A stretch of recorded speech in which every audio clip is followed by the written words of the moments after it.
If you want to keep your expenses organized and maintain accurate records, uploading receipts to Xero is an important step.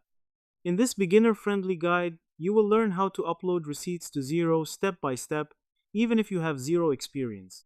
This helps you track expenses, simplify bookkeeping, and stay prepared for audits. To get started, log into your Xero account and go to the business menu. From there, select Bills to Pay or Expenses, depending on your setup.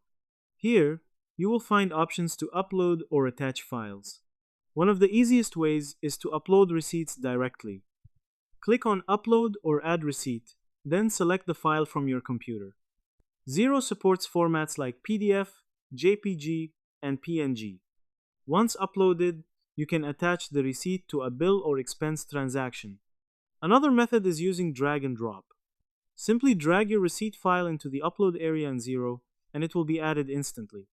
After uploading, you can enter details such as supplier name, date, and amount to match the receipt with the correct transaction. You can also use the Xero mobile app to upload receipts.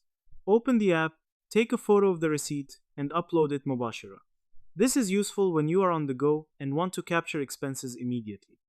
Xero also provides an email feature where you can send receipts directly to your Xero account. You will get a unique email address, and any receipts sent to this address will appear in your files or inbox. After uploading, make sure to review and categorize your receipts properly. Assign them to the correct accounts and transactions to maintain accurate records. In short, uploading receipts to Xero involves adding files manually, using drag and drop, mobile uploads, or email, and then attaching them to transactions. Now that you understand the process, start uploading your receipts and keep your financial records organized and up to date. If this helped, like, share, and subscribe for more quick tutorials.